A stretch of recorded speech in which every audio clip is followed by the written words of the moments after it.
ẹ jẹ́ á ṣàgbéyẹ̀wò ohun tó fẹ́ ṣẹlẹ̀ sí gbogbo ìràwọ̀ pátá lónìí tí ń ṣọjọ́ Tuesday May 12 ọdún 2026 tá wà nínú ẹ̀ yìí. Mo kí Ọlọ́run bá mo ṣèbà Olódùmarè, ìbà akọ́dá ayé, ìbà aṣẹ̀dá ọ̀run, mo ṣèbà Ọ̀rúnmìlà, atórí ẹni tí ò sunwọ̀n ṣe, ẹlẹ́rìí ìpín tòun tàyànmọ́, mo júbà ọkùnrin, mo júbà obìnrin, mo kí gbogbo ojú tó ń wò mí níbikíbi tí ẹ ti ń gbọ́ mi káàkiri àgbáńlá ayé. Ẹ̀yin tẹ́ ń wò mí pátá ẹ bá ń share fídíò yìí, ẹ pín kó jẹ́ òwúrọ̀ àtàǹfààní fọ́pọ̀ ènìyàn. Ojú tẹ fi ń wò mí ò ní fọ́, bẹ́ẹ̀ ọwọ́ tẹ fi ń bá mi share rẹ̀ ẹ̀ ní fi gbọ́mọ sí ẹ̀ sì ní fi gba lẹ́tà ìbànújẹ́ láṣẹ Ìdùmarè. Ẹ̀yin oníràwọ̀ iná tó kan yan Aries tàbí láàrin March 21 sí April 20. Ọjọ́ tó dára ló jẹ́, ọjọ́ ìjẹ́wọ́ tó ṣe é pé ọ̀pọ̀lọpọ̀ yín ẹ máa láwọn àlá, táwọn àlá yìí sì máa jẹ́ àlá tí ó nítumọ̀ nípa ìgbésí ayé yín. Àwọn àlá yìí lè jẹ́ àlá tó ṣe é pé ó ń tọ́ka sí àwọn àtúnṣe tó yẹ kẹ́ ṣe nínú ìgbésí ayé yín lásìkò yìí. Àwọn àlá tẹ́ bá lá lásìkò yẹ rí dájú pé ẹ kọbi ara sí. Ẹ lè béèrè sí àlá tẹ́ bá lá lásìkò yìí, àwọn ìtumọ̀ tí àlá náà bá fún yín ó dára kẹ́ ṣàtúnṣe lé lórí. Àsìkò yìí àsìkò tó ṣe é pé ẹ máa wà highly spiritual ló jẹ́. Àsìkò tó ṣe é pé ẹ máa dàbí gbà pé kí ẹ dá nìkan wà ló máa rí. Àsìkò tó dára láti fi tún ìgbésí ayé yín ṣe ló jẹ́. Tẹlifíṣàn àwọn àtúnṣe fún àwọn nǹkan tó ń ṣẹlẹ̀ nínú ìgbésí ayé yín lásìkò yìí. Àsìkò yìí àsìkò tó ṣe é pé ẹ ní láti fálẹ̀ mọ́ ọgbọ̀n kan tó jọ mọ́ gbìyànjú àti prayer dáadáa ló jẹ́. Ẹ yà àkókò díẹ̀ sọ́tọ̀ láti fi ṣe prayer lénìí. Gbogbo prayer tẹ́ bá ṣe lọ́jọ́ tòní ó ṣeéṣe kí gbogbo ẹ̀ kí ó di ìtẹ́wọ́gbà. Ọjọ́ tòní ó dára púpọ̀ kí ẹ bára yín sọ, kí ẹ bánu ara yín sọ, kẹ́ má ṣe bẹ́nikẹ́ni wíjọ́ lọ́jọ́ tòní. Ẹ má dẹ̀yà mọ̀ràn lọ́wọ́ ẹnikẹ́ni, ẹ má trust ẹnikẹ́ni rárá lọ́jọ́ tòní. Ẹ má finú tọ̀yàn rárá torí àwọn ọ̀tá kọ̀ọ̀kan máa pọ̀ púpọ̀ fún yín lọ́jọ́ tòní. Láti òwúrọ̀ ọjọ́ tòní títí dọwọ́ ọ̀sán mọ́ ìrọ̀lẹ́ ó ṣeéṣe kí ẹ fẹ́ ní àwọn kan tá máa disturb mind yín rẹpẹtẹ tẹ́ ẹ máa fẹ́ wò pé ọ̀nà òun fẹ́ gbé gbà jẹ́ sáré ṣe lè jẹ́ sáré lọ ṣe tàn. Ó ṣeéṣe kọ́wọ́ ìrọ̀lẹ́ kọ́kàn yín tún balẹ̀ pẹ̀sẹ̀. Ó ṣeéṣe kó jẹ́ pé nǹkan kan lẹ̀ ń retí àbí nǹkan kan lẹ̀ ń ro kàn lọ́jọ́ yìí tó ṣe é pé ó mú kí àìbalẹ̀ ọkàn wà fún yín, ṣùgbọ́n títí ìrọ̀lẹ́ gbogbo ẹ máa clear tọkàn yín máa balẹ̀ pẹ̀sẹ̀ tẹ́ máa feel alright dáadáa lọ́jọ́ tòní. Tẹ́ máa wà more spiritual inclined, tẹ́ máa tún mọ meaning àwọn nǹkan tó ṣe é pẹ̀ ńlá lálà àbí tẹ́yin gan kẹ́fín tàbí tẹ́yin kófìrí nínú ọkàn yín lásìkò yìí. Ẹ̀mí inú yín dára kí ẹ tẹ̀lé lọ́jọ́ tòní torí ẹ̀mí inú yìí máa darí yín dáadáa lọ́jọ́ tòní. Kò ní tọ́ yín sọ́nà tí ò dára rárá lọ́jọ́ tòní. Ọjọ́ àtúnṣe lọ́jọ́ tòní jẹ́ ẹ rí dájú pé àwọn nǹkan tẹ́ ń ṣe lásìkò yìí ẹ wò láwòtún wò, ẹ má wulẹ̀ ní pé ẹ mo ti ṣe náà nìyẹn. Tẹ́ bá ṣe é tán ẹ tún wò pé ṣé kò sí mistake bẹ́ẹ̀, ṣé kò sí issue bẹ́ẹ̀, kẹ́ tó lè ní pé bóyá jẹ́ ń tẹ̀síwájú. Ọjọ́ tòní ọjọ́ tó gbà kí sára dáadáa ló jẹ́, ògùn nǹkan máa lọ dáadáa lọ́jọ́ tòní, iṣẹ́ á lọ dáadáa, relationship yín náà lọ dáadáa, ìrìwò náà lè wọlé fún yín lénìí pẹ̀lú. Bíjì jẹ́ kọ́lọ́ tó dára jù fún yín láti wọ̀ láṣọ lónìí. Aago 6 kọjá 30 ìṣẹ́jú láàárọ̀ sí aago 8 kọjá ìṣẹ́jú 25 láàárọ̀ jẹ́ àkókò èyí tó dára jù fún yín tí ń ṣe lucky hour fún yín lénìí. Oníràwọ̀ ìpálámọ̀ Taurus tàbí láàrin April 21 sí May 20.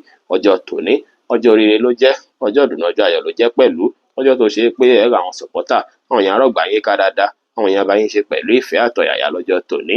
Ọjọ́ tòní ọjọ́ tó ṣe é pé lè fi take advantage láti bá àwọn èèyàn tó ṣe é pé yín gan fúnra yín finú tán láti bá wọn ṣe.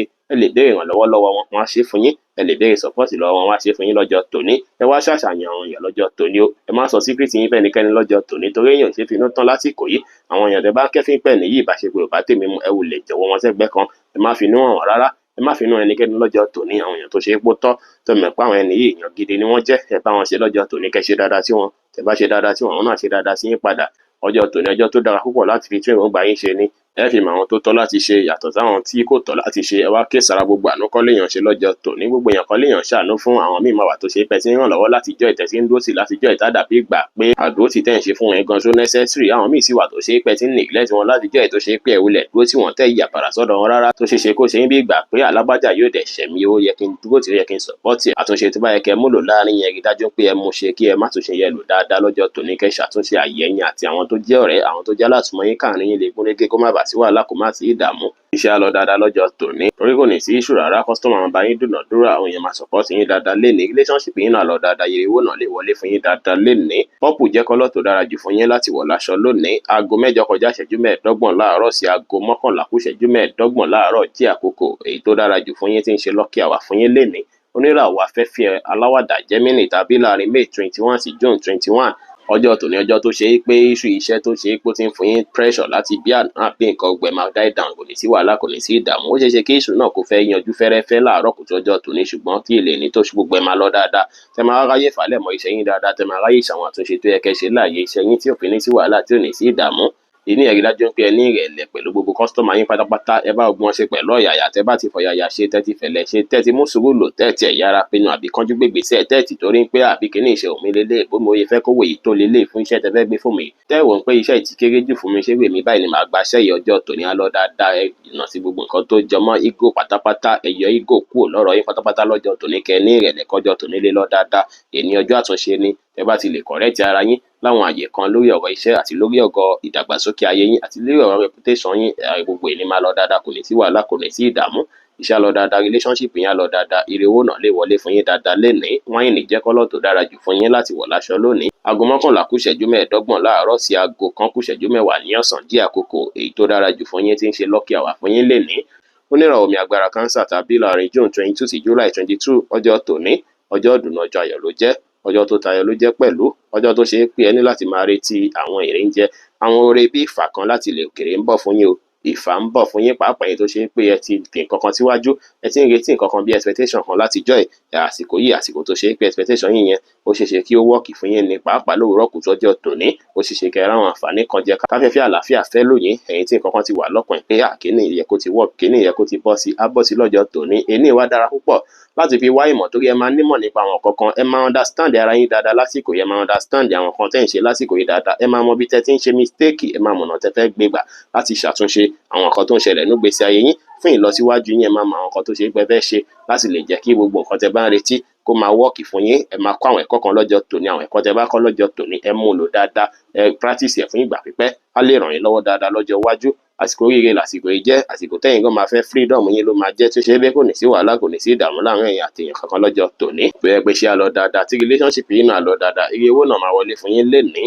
Magenta jẹ́ kọ́lọ̀ tó dára jù fún yín láti wọ̀ láṣọ lónìí. Aago 1 kù ìṣẹ́jú 10 lọ́sàn-án sí aago 3 kọjá ìṣẹ́jú 5 lọ́sàn-án jẹ́ àkókò èyí tó dára jù fún yín tí ń ṣe lucky hour fún yín lénìí. Oníràwọ̀ iná tó gbóná riri Leo tàbí láàrin July 23 sí August 22 ọjọ́ tòní, ọjọ́ rere ló jẹ́, ọjọ́ ìdùnnú, ọjọ́ ayọ̀ báyìí ló jẹ́, ọjọ́ tó ṣe é pé ìbáṣepọ̀ yín àti olólùfẹ́ yín àwọnú ara, ìbáṣepọ̀ yín àtàwọn tó tún mọ̀ yín, ìbáṣepọ̀ yín àtọ̀gá àwọnú ara dáadáa. Nǹkan tẹ́ bá ti dàpọ̀ pẹ̀lú èèyàn látijọ́ yìí tó dàbí ìgbà pé àárín dàbí ìgbà kó fẹ́ mẹ́ẹ̀, ẹni tó bá ṣe pé ó ti ń dalẹ̀ yín, ẹ máa kẹ́fìn ẹ̀ dáadáa lọ́jọ́ tòní. Ẹ máa mọ̀ pé lágbájá yìí ó dá kó fẹ́ dalẹ̀ mí, ẹni tájọ́ ń dà nǹkan pọ̀, ìtajọ́ ń ṣe nǹkan pọ̀, ó dá pé kò fẹ́ bá mi ṣe mọ́. Ẹ̀yin náà fẹ́ wòye sí pé lágbájá ìjẹ́ pátì àsìkò yìí sí ìjàsìkò tó tún ṣe é pé ẹni tó ṣe é pé ó ń ṣe dáadáa sí yín tó wá dàbí ìgbà pẹ́yìn fúnra yín gan lẹ̀ ṣe dáadáa, tó ṣe é pé bóyá èròǹgbà kan lẹ̀ ń rò nípa tẹ́lẹ̀ tẹ́ fi ń wò pé bóyá ènìyàn ń ṣèyàn dáadáa, ó ṣeé ṣe kẹ́ ẹ mọ nǹkan tó ṣẹlẹ̀ gangan lásìkò yìí tẹ́ wàá fi correct ara yín pé alágbájá yẹn ni jẹ́ kí n bá ṣe ni mistake mo fẹ́ ṣe tí mo fi ń wò pé èèyàn tí ò dá ní àsìkò yìí, àsìkò tó ṣe é pé láàárín èèyàn àtẹni tẹ́jọ súnmọ́ra pẹ́kípẹ́kí. Ẹ ní láti ṣàtúnṣe àwọn àyè kan láàárín yín lọ́jọ́ tòní káàárín yín lè gún régé kó má bàa sí wàhálà, kó má sí ìdààmú. Nǹkan tó bá sì fi yín sọ lọ́jọ́ tòní dájú pé ẹ bójútó dáadáa, ẹ má wulẹ̀ gba ẹrù ẹlẹ́rù sọ́dọ̀ lọ́jọ́ tòní. Tí èèyàn bá ní lágbájá bá mi wọ́ọ̀ṣì kíní, ìbá mi mójútó ọmọ, ìbá mi mójútó ẹrù yìí, ẹ má wulẹ̀ ṣe bẹ́ẹ̀ rárá lásìkò yìí o, kó má bàa sí iṣu, kó má sí wàhálà, kó má sí ìdààmú. Gbogbo nǹkan tó bá máa bí kẹ́yìn àtìyàn ní iṣu lọ́jọ́ tòní ẹ̀sán wọ́pọ̀ òun ẹ̀ pátápátá. Èèyàn lè fẹ́ fi nǹkan láyé lójú lọ́jọ́ tòní, kàbí kí èèyàn fẹ́ promise yín ní nǹkan lọ́jọ́ tòní tó jẹ́ pé nǹkan tẹ̀ ti ẹ̀rọ kan, nǹkan tẹ̀ ṣiṣẹ́ fún rárá, bóyá nǹkan bí opportunity kan látọ̀dọ̀ èèyàn. Ẹ mọ̀ dájú pé ó ṣeéṣe kó padà wá sí ìmúṣẹ, ṣùgbọ́n ní kíákíá ó ṣeéṣe kó má fi bẹ́ẹ̀ wá sí ìmúṣẹ ní kíákíá tẹ̀ ń lérò yẹn. Ó lè jẹ́ pé bóyá láàárín bí ọ̀sẹ̀ kan, ọ̀sẹ̀ méjì lè gbogbo eléyìí máa padà wá sí ìmúṣẹ, kẹ́ ó lẹ̀ má jà kan rárá. Kẹ́ má wò pé bóyá àbórí ẹ̀dẹ́ ni oore gidi ni, ṣùgbọ́n kì í ṣe kíákíá lórí náà fẹ́ wọlé ni. Iṣẹ́ á lọ dáadáa lénìí, relationship yín náà á lọ dáadáa, iriwo náà lè wọlé fún yín lénìí pẹ̀lú. Red jẹ́ kọ́lọ̀ tó dára jù fún yín láti wọ̀ láṣọ lónìí. Aago 3 kọjá ìṣẹ́jú 5 ní ọ̀sán sí aago 5 kọjá 20 ìṣẹ́jú ní ìrọ̀lẹ́ jẹ́ àkókò èyí tó dára jù fún yín tí ń ṣe lucky hour fún yín lénìí. Oníràwọ̀ ìrùpẹ̀ funfun Virgo tàbí láàrin August 23 sí September 22 ọjọ́ olólùfẹ́ lọ́jọ́ tòní jẹ́ o.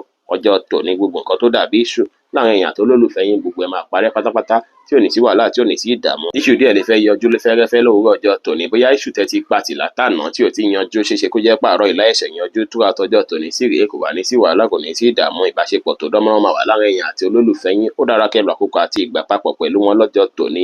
Èyí máa bí kí ìbáṣepọ̀ yín wọnú ara dáadáa. Tẹ́ bá rí pé bóyá ẹ̀ ń ṣe nǹkan kan tí ó tọ́, tẹ́ bá ń kẹ́fín pé nǹkan tí mo tiẹ̀ ń ṣe fẹ́ nìyí kò fi bẹ́ẹ̀ da, tẹ́ ń wò pé ìfúnra yín gan jẹ̀bi ọ̀rọ̀, ẹ rí dájú pé ẹ ṣàtúnṣe. Tẹ́ bá sì wò pé ẹ̀ ń fẹ́ nǹkan kan látọ̀dọ̀ olólùfẹ́ yín náà, gbé lágbájá ohun tó ṣe fún mi lánàá báyìí kàṣà báyìí káwòdì ni mò ń fẹ́, àwọn náà máa tẹ́tí bẹ̀lẹ̀ jẹ́, wọ́n á gbọ́ yín, wọ́n á wò pé ó yá kí mi náà ṣàtúnṣe báyìí kó má bàa sí wàhálà kó má sí ìdààmú káàrin yín lè gún régé dáadáa. Ẹ máa mẹ̀bí yín lẹ́bi, ẹ máa màre láre lọ́jọ́ tòní. Ẹ dára yín lẹ́bi tó bá gbà kẹ́ dára yín lẹ́bi, ẹ sì dára yín láre náà láàyè tó bá yẹ kẹ́ ti dára yín láre kó má sí ìṣù kó má sí ìdààmú àárín yín máa gún régé. Ọjọ́ olólùfẹ́ pọ́nbélé lọ́jọ́ tòní jẹ́ ọ̀pọ̀lọpọ̀ yín báyìí lẹ́ẹ̀ máa lérò ń gbọ́ olólùfẹ́ yín lọ́kàn lọ́jọ́ tòní. Tẹ́ bá wá lọ síbi iṣẹ́ náà, iṣẹ́ á lọ dáadáa, relationship yín náà lọ bó ṣe yẹ kó lọ, èrè owó náà lè wọlé fún yín dáadáa lénìí. Deep pink jẹ́ kọ́lọ̀ tó dára jù fún yín láti wọ̀ láṣọ lónìí. Aago 5:20 ní ìrọ̀lẹ́ sí aago 7 ní àṣálẹ́ jẹ́ àkókò èyí tó dára jù fún yín tí ń ṣe lucky hour fún yín lénìí. Oníràwọ̀ afẹ́fẹ́ má rí mi fún Libra tàbí láàrin September 23 sí October 22. Ọjọ́ tòní ọjọ́ rere ló jẹ́, ọjọ́ tó ṣe é pé ẹ bísí gidi gan. Ọjọ́ iṣẹ́ lọ́jọ́ tòní jẹ́, ọjọ́ yìí kò gba sẹ̀rẹ̀rẹ̀ rárá. Ọjọ́ tẹ́ fi fálẹ̀ mọ́ṣẹ́ ló jẹ́, ọjọ́ tó ṣe é pé ọ̀pọ̀lọpọ̀ yín ẹ máa ní kan àbí méjì tẹ́ máa fálẹ̀ mọ́ gidi gan lọ́jọ́ tòní tá fẹ́ stress yín díẹ̀, ṣùgbọ́n gbogbo bẹ ṣe ń ṣe yìí ẹ rí dájú pé ẹ̀kan jíjú bó ṣe yẹ lọ. Tíṣẹ́ bá dẹ̀ kán ọ̀run yín rẹpẹtẹ, ẹ má procrastinate, ẹ má fàwàdà ṣe nǹkan, ẹ má fi àsìkò iṣẹ́ ṣeré rárá lọ́jọ́ tòní. Ẹ rí dájú pé ẹ kìsẹ́ ti táìmù yín, táìmù òdó dẹnì kankan, nǹkan tó bá yẹ kẹ́ fálẹ̀ mọ́ lọ́jọ́ tòní kẹ́ fálẹ̀ mọ́. Ọjọ́ ilẹ̀ lè fi ṣiṣẹ́ láti lè free dáadáa láwọn ọjọ́ ta tún wò lọ́ọ̀kan yìí láti lè mójútó àwọn nǹkan míì. Ọjọ́ tòní jẹ́ tó ṣe é pé jẹ́jẹ́ ń ṣiṣẹ́ sílẹ̀ tún gbọ́dọ̀ máa fojú kẹgbẹ́ kan wò ìlera ara yín sí lẹ́gbẹ̀ẹ́ kan. Tó rọ́pọ̀lọpọ̀ èèyàn oníràwọ̀ afẹ́fẹ́ má rí mi fín Libra, àìsàn tó ti wà lára yín tẹ́lẹ̀tẹ́lẹ̀ ó ṣeé ṣe kí ó fẹ́ máa fún yín signal lásìkò ìtẹ́bá kẹ́fìn àìlera kékeré. Ẹ tètè ya fálẹ̀ mọ́ lọ́jọ́ tòní ló dára. Ẹ má jókòó tẹ̀tẹ̀rẹ̀ rárá. Ẹ rí dájú pé fálẹ̀ mọ́ ìlera ara yín fẹ́yìn tẹ́ bá kẹ́fìn àìlera díẹ̀. Ẹ̀yin tẹ́ sì kẹ́fìn rẹ̀ fálẹ̀ mọ́ṣẹ́ dáadáa kí iṣẹ́ lè lọ bó ṣe yẹ kó lọ lọ́jọ́ tòní. Bá ti ṣe tẹpá mọ́ṣẹ́ sí lọ́jọ́ tòní lẹ́yìn fẹ́ rán àǹfààní àti gbégbámú sí gbogbo gèsẹ́ ti tẹ́fẹ́ plan pa ìgbésí ayé yín nípa ìṣe yín pátápátá ẹ̀ plan ẹ̀ lọ́jọ́ tòní. Busy day lọ́jọ́ tòní jẹ́ fọ́pọ̀lọpọ̀ yín tẹ̀ ń lòrà wọ̀ yìí, iṣẹ́ wa lọ dáadáa, relationship yín á lọ dáadáa, èrè owó náà lè wọlé fún yín lénìí pẹ̀lú. Brown jẹ́ kọ́lọ̀ tó dára jù fún yín láti wọ̀ láṣọ lónìí. Aago 7 ní àṣálẹ́ sí aago 9:10 ní àṣálẹ́ jẹ́ àkókò èyí tó dára jù fún yín tí ń ṣe lucky hour fún yín lénìí.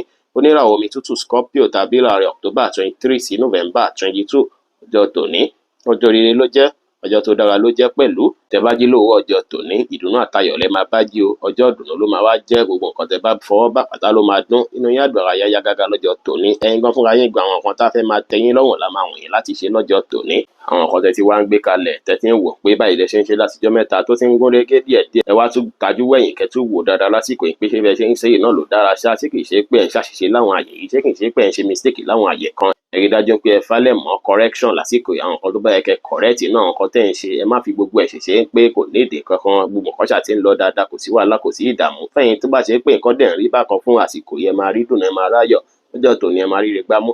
Pàápàá lówùúrọ̀ kùtù ọjọ́ tòní ẹ lè gba ìpè tó máa múni yín dùn, ẹ lè rí nǹkan ìdùnnú lọ́jọ́ tòní, nǹkan lè wá sọ sí yín lọ́pọlọ tó ṣe é pé ẹ máa wò pé mo ti gẹ́ẹ̀tì ẹ̀ tí ń bá tẹ̀lé báyìí ó máa da tàbí kí àwọn nǹkan tẹ̀ ń ṣe lásìkò yìí kí ogun rege fún yín, kò sí wàhálà rárá lọ́jọ́ tòní ní gbogbo ọ̀nà. Iṣẹ́ á lọ dáadáa, relationship yín náà á lọ dáadáa, èrè owó náà á lọ dáadáa bó ṣe yẹ kó lọ, èrè owó lè wọlé fún yín lénìí. Orange jẹ́ kọ́lọ̀ tó dára jù fún yín láti wọ̀ láṣọ lónìí. Aago 2:15 ní ọ̀sán sí aago 3:15 lọ́sàn-án jí àkókò èyí tó dára jù fún yín tí ń ṣe lucky hour fún yín lénìí. Oníràwọ̀ inú àtùpà Sagittarius tàbí láàrin November 23 sí December 22. Ọjọ́ tòní ọjọ́ ìdùnnú ló jẹ́, ọjọ́ ìrọ̀rùn ló jẹ́ láàrin àti fámílì, kò ní sí wàhálà kò ní sí ìdààmú. Àtúnṣe ilé máa wà lọ́kàn yín dáadáa lásìkò yìí. Bàbá àwọn tó jẹ́ kó ní àtúnṣe nínú ilé yín ẹ máa fẹ́ máa ṣàtúnṣe nípa ẹ̀ lọ́jọ́ tòní. Bóyá ètò kankan dáadáa ni, bóyá ètò dáadáa ni, bóyá létẹ̀ ń kọ́ yìí, bóyá bí báyìí dẹ́gbẹ̀, bóyá bí báyìí ṣe bákan, àwọn yìí kẹsì àwọn àtúnṣe dáadáa lọ́jọ́ tòní nínú ilé yín. Ọjọ́ tòní dára kẹ́ fi ṣe sanitation, ẹ̀yin tẹ́ bá wà nílé kẹ́ fi ṣe sanitation dáadáa nínú ilé yín. Ẹ̀yin tẹ́ sì ti ń lé náà pẹ̀lú, ó ṣeé ṣe kí ẹ fẹ́ máa ní àwọn kankan tẹ́ máa jẹ wọ́n nínú ọkàn yín fún fámílì kan àbí èèyàn kan tó súnmọ́ yín pẹ́kípẹ́kí pé ó dẹ̀ kí n ṣe báyìí fún lágbájá, ó lè jẹ́ àbọ̀, ó lè jẹ́ ìyá, ó lè jẹ́ ẹnikẹ́ni, bóyá ẹni tẹ́tí nìgílẹ́sì látijọ́ mẹ́ta nu fámílì a máa wọ̀nyí lọ́kàn bí ìgbà pé ó dẹ̀ kí n ṣe báyìí fún wọn, ó dẹ̀ kí n ṣe tọ̀hún o. Tó bá yẹ kí ẹ ṣètọ́jú fún, ẹ ṣètọ́jú fún lásìkò yẹn. Tó bá yẹ kí ẹ ràn lọ́wọ́ lásìkò yẹn nu fámílì, ẹ ràn lọ́wọ́ lásìkò yẹn. Ẹni tẹ́ bá wò pé ó yẹ kí ẹ ṣàbẹ̀wò sí, ẹ ṣàbẹ̀wò sí lásìkò yìí, kò sí wàhálà rárá. Àsìkò yìí àsìkò tí ẹ ní láti fi ṣàtúnṣe nínú ilé yín àti nínú fámílì yín ló jẹ́. Ọjọ́ tòní iṣẹ́ á lọ dáadáa. Tẹ́ bá ráyè lọ bí iṣẹ́ relationship yín náà lọ bó ṣe yẹ kó lọ, ire owó náà lè wọlé fún yín lọ́jọ́ tòní. Pink jẹ́ kọ́lọ̀ tó dára jù fún yín láti wọ̀ láṣọ lónìí. Aago 1:15 ní ọ̀sán sí aago 2:15 lọ́sàn-án jí àkókò èyí tó dára jù fún yín tí ń ṣe lucky hour fún yín lénìí. Oníràwọ̀ ìpele eruku Capricorn tàbí láàrin December 23 sí January 19. Ọjọ́ tòní ọjọ́ rere ló jẹ́ o, ọjọ́ ayọ̀ ọjọ́ ìdùnnú ló jẹ́ pẹ̀lú ọjọ́ tó ṣe pé ìfọ̀rọ̀wérọ̀ láàrin ẹ̀yin àtàwọn tó súnmọ́ yín á já gere dáadáa, ìbáṣepọ̀ ẹ̀yin àtàwọn tó súnmọ́ yín pẹ́kípẹ́kí á dùn alárinrin, ọ̀rọ̀ ẹnu yín máa jẹ́ èyí tó ṣe pé ó máa fìdí múlẹ̀ dáadáa lọ́jọ́ tòní, ọ̀rọ̀ ẹnu yín máa dùn á dàbí oyin létí àwọn ènìyàn. Ẹ fọwọ́ ẹnu yín fi ṣàtúnṣe níbi iṣẹ́ yín, láàyè tẹ́ bá wà, láàrin fámílì, níbikíbi ẹ fọwọ́ ẹnu yín ṣàtúnṣe. Ọ̀rọ̀ ọ̀pọ̀lọpọ̀ ọmọdé míì gan tó ń lòrò àwọn ilé wo jẹnu ẹ̀ lọ lásìkò yẹ ké sára pẹ̀lú ọ̀rọ̀ ẹnu, ẹ má ṣe pè fún yẹn, ẹ má sọ̀rọ̀ òdì sí yẹn, ẹ má fìyàn ṣe yẹ̀yẹ́, ẹ ṣe sára dáadáa, ẹ ní ìrẹ̀lẹ̀ púpọ̀ kẹ calm down dáadáa, kẹ sì jìnnà sí ọtí mímu, kó má jẹ́ pé ọtí mímu yín máa bí kí ẹ kàn máa rojọ́ tí ó ṣe pé ẹjọ́ tẹ bá rò àwọn míì lè tẹ́tí sí láti wò pé ṣé mi ni lágbájá sọ̀rọ̀ báyìí sí, ṣé mi ni tàmẹ̀dò sọ̀rọ̀ báyìí sí, ẹ̀ní rí wàhálà, ẹ̀ní jí sọ fi ayé láṣẹ Èdùmàrè. Ẹ kí sara pẹ̀lú ọ̀rọ̀ ẹnu yín lásìkò yìí, ẹ fọ̀rọ̀ ẹnu yín béèrè oore, ẹ fọ̀rọ̀ ẹnu yín pàṣẹ dáadáa, ẹ fọ̀rọ̀ ẹnu yín fi ṣàtúnṣe ló dára lọ́jọ́ tòní, kọjọ́ tòní lé lọ dáadáa, iṣẹ́ lọ dáadáa, tẹ bá polówó ọjà yín dáadáa lọ́jọ́ tòní, tẹ polówó iṣẹ́ yín ó dára púpọ̀. Relationship yín á lọ bó ṣe kó lọ, ire owó náà lè wọlé fún yín lénìí. Orange jẹ́ kọ́lọ́ tó dára jù fún yín láti wọ̀ láṣọ lónìí. Aago 12 kógún ìṣẹ́jú láàárọ̀ sí aago 1 kógún ìṣẹ́jú ní ọ̀sán jẹ́ àkókò èyí tó dára jù fún yín tí ń ṣe lucky hour fún yín lénìí. Onírọ̀ afẹ́fẹ́ oníbínú Aquarius tàbí láàrin January 20 sí February 18 ọjọ́ tòní. Ọjọ́ tó dára ló jẹ́, ọjọ́ tó sunwọ̀n ló jẹ́, ọjọ́ tó ṣe pé ọ̀pọ̀lọpọ̀ nǹkan tẹ́ ń retí ní oore tó ṣeéṣe kó wọlé fún yín lásìkò yìí. Owó lè wọlé fún yín dáadáa lọ́jọ́ tòní, pàápàá owó ilé jẹ́ látara akitiyan tẹ́ ń ṣe. Nǹkan lè dàbí ìgbà kó fẹ́ wọ́ láti bíjọ́ mẹ́ta tó ṣe pé àwọn àtúnṣe kọ̀ọ̀kan tẹ́ ẹ ṣe òun ló fẹ́ bí àǹfààní tẹ́ fẹ́ jẹ lọ́jọ́ tòní, òun ló fẹ́ bí ire tó fẹ́ wọlé fún yín lọ́jọ́ tòní. Ọ̀pọ̀lọpọ̀ yín máa ráǹfààní oore gbámú lọ́jọ́ tòní tó ṣe pé oore náà máa jórí àjẹmọ́nú látara títẹpá mọ́ṣẹ́ yín, látara akitiyan yín lọ́jọ́ tòní. Ó dára kọ́pọ̀lọpọ̀ yín múra dáadáa lénìí kí ẹ dùn rí lójú.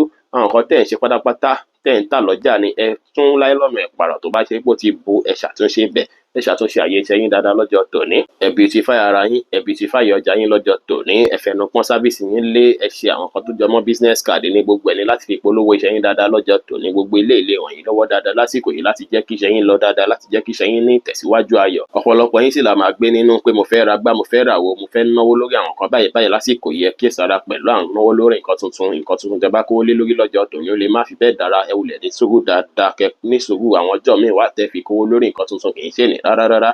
Ẹ fowópamọ́ lásìkò yìí ló dára. Ẹ̀yin tẹ̀sí ní bùkátà, Olódùmarè máa bá yín gbọ́ bùkátà yín lásìkò yìí. Bùkátà lè peléke sí tó ṣe pé ẹ máa ronú jinlẹ̀ nípa ọ̀nà wo lẹ fẹ́ gbé gbà láti gbọ́ àwọn bùkátà yìí. Àsìkò yìí jásìkò tó ṣe pé àṣírí máa padà bò tẹ́ fi ráwọn bùkátà tẹ́ fẹ́ gbọ́ láṣẹ Èdùmàrè. Iṣẹ́ á lọ dáadáa, relationship yín náà lọ dáadáa, ire owó náà lè wọlé fún yín lénìí. Brown jẹ́ kọ́lọ́ tó dára jù fún yín láti wọ̀ láṣọ lónìí. Aago 7 ní àṣálẹ́ sí aago 8 ní àṣálẹ́ jẹ́ àkókò èyí tó dára jù fún yín tí ń ṣe lucky hour fún yín lénìí. Oníràwọ̀ omi tí kì í ru Pisces tàbí láàrin February 19 sí March 20 ọjọ́ tòní. Ọjọ́ oríire ló jẹ́, ọjọ́ tó ṣe pé ẹ lè jí lówùúrọ̀ kó kọ́kọ́ rí bákan kó kọ́kọ́ dàbí ìgbà pé inú ilé yín nǹkan fẹ́ ṣẹlẹ̀ tí yóò fẹ́ mú kínú yín dùn. Gbogbo ẹ̀ yìí kó padà máa dé ní kíákíá. Àárọ̀ yẹn náà ni gbogbo ẹ̀ máa wà corrected tó ṣe pé ẹ máa feel alright. Ọjọ́ tòní tí wàá jẹ́ ọjọ́ tó ṣe pé lówùúrọ̀ tẹ́jú yẹn náà àǹfààní kan lè fẹ́ wọlé fún yín. Àǹfààní lè jẹ́ àǹfààní látara nǹkan tí ẹ ti fojú sùn, bóyá lára iṣẹ́ tẹ́ ti ṣe ni tẹ́ ń retí pé yẹ kí ire ti wọlé láti bẹ̀, bóyá ẹni tó ti pè yín síṣẹ́ ni tẹ́ ń retí pé yẹ kọ́ ti pè yín pé lábájá gbà wá bẹ̀rẹ̀ iṣẹ́ yìí. Gbogbo nǹkan yẹn ṣeéṣe kí ẹ ráwọn grace yẹn gbámú ní òwúrọ̀ ọjọ́ tòní. Ọjọ́ tòní á lọ dáadáa, gbogbo nǹkan á lọ dáadáa fún yín. Gbogbo nǹkan tẹ́ máa lé lásìkò yìí náà ní pé bẹ́ẹ̀ fẹ́ ní dàgbàsókè. Ọjọ́ tòní ọjọ́ tó ṣe gbẹ́jú láti jìnnà sí à ń gbéraga pátápátá nítorí pé ẹ máa fẹ́ máa ṣèṣe èmi ni mo wà ń bẹ̀, èmi ni lọ́jọ́ tòní. Kí ẹ má ṣe jọra yín lójú rárá, kẹ mú sùúrù lò dáadáa. Àsìkò yìí àsìkò tẹ́ ní láti fi improve ara yín ni, àsìkò self improvement ni. Ẹ ṣàríwòye sí nípa ìgbésí ayé ara tí yín gangan, ibi tẹ́ ti ń bọ̀ wá, ibi tẹ́ dé dó, ibi tẹ́ ń lọ, ọ̀nà tẹ́ fẹ́ gbé gbàtà yín á tó fi dára sí. Ẹ má fi tí yín pa ẹnikẹ́ni lára, ẹ má sì jẹ́ kí tẹnikẹ́ni pa tí yín náà rárá lásìkò yìí. Ẹ fà àsìkò yìí wò ìgbésí ayé yín dáadáa. Nǹkan tó bá yẹ kẹ́ tún ṣe tá tún sún yín síwájú sí ẹ lè ṣe lásìkò yìí. Kò sí wàhálà fún ìdàgbàsókè ara yín ni. Iṣẹ́ á lọ dáadáa, relationship yín á lọ dáadáa, ire owó náà lè wọlé fún yín dáadáa lénìí. Rẹ́ẹ̀dì jẹ́ kọ́lọ́ tó dára jù fún yín láti wọ̀ láṣọ lónìí. Aago 12 kọjá 30 ìṣẹ́jú ní ọ̀sán sí aago 2 kù ìṣẹ́jú 15 ní ọ̀sán jẹ́ àkókò èyí tó dára jù fún yín tí ń ṣe lucky hour fún yín lénìí. Bí ó ṣe jẹ́ nìyẹn fún gbogbo irúfẹ́ ìràwọ̀ 12 tó wà pátá. Ẹ̀yin tẹ́ ń wò mí pátá ẹ má gbàgbé pé Ọlọ́run Olódùmarè nìkan lọ́ba tó ní ìmọ̀ jùlọ. Ẹ̀yin tẹ́ fẹ́ ṣèwádìí onírúurú láǹfààní àti kàn sí wa ní WhatsApp 09033897161. Ire gbogbo ajẹ́ tiwa lónìí, lọ́sẹ̀ yìí, lóṣù yìí àti ní gbogbo ọjọ́ ayé wa láṣẹ Èdùmàrè. Ire o.